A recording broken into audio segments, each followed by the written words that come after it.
Well, so let me put it in these terms. It's very clear and I think really rather consistent the way in which the Trump administration has basically been pursuing what I would define as an imperial vision. Right. So this is about Western Hemisphere. This is about, countering civilizational erasure. This is about the kind of unbridled exercise of kind of raw power. And very clearly, Europe is on that colonial menu. Now, if Europeans react essentially vindicating that vision because they react not simply by flattering Donald Trump, but by self-humiliating themselves, then essentially they are acting as colonies, right? And this is what I mean by saying that they are vindicating precisely the vision that presumably they're trying to counter. Okay, when you were at Oxford, you read Kissinger cover to cover, 912 pages, Diplomacy. I read it cover to cover. Diplomacy is like the normal world. Can we get back to the normal world, or has President Trump shattered our foreign affairs? Well, I think that if by normal we mean the old world, the sooner we smell the coffee, the better it is. The old world has gone.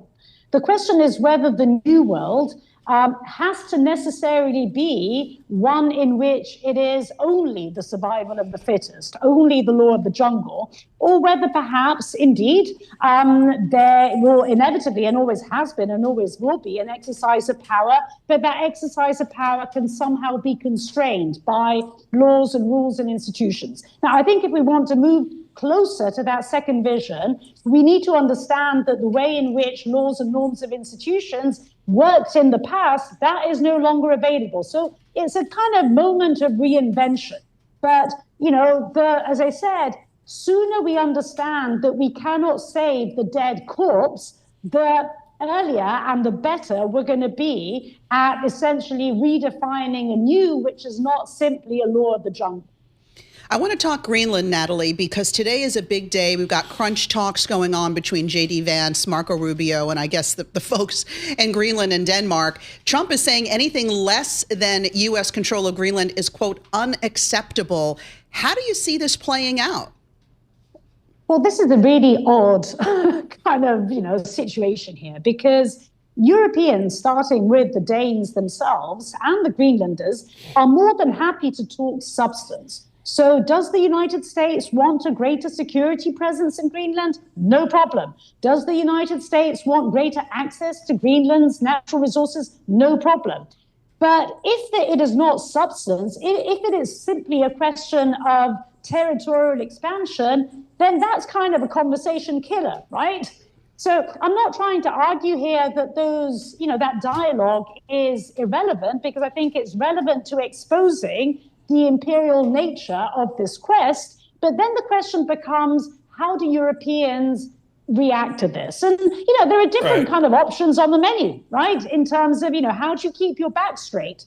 You can basically, Denmark could invite NATO troops, of course, including the US, but not only the US, from increasing their military presence in Greenland.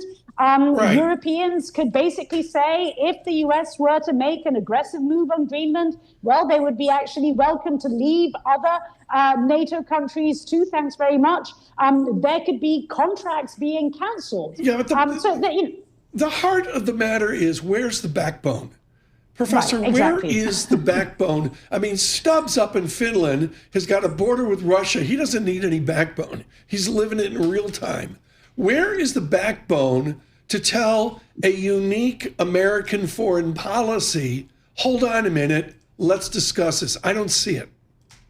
Well, I think you're absolutely right. And the question, though, is where's the backbone?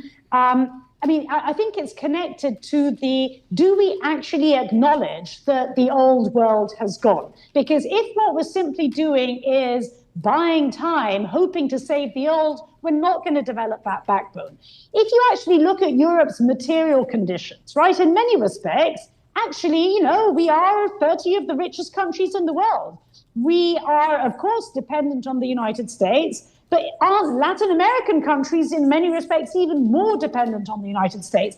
And yet they have demonstrated, starting with Claudia Sheinbaum's Mexico's president, far greater backbone than Europeans. So I think there's this kind of mental switch that Europeans need to make even before we get to the kind of enabling material conditions to actually act.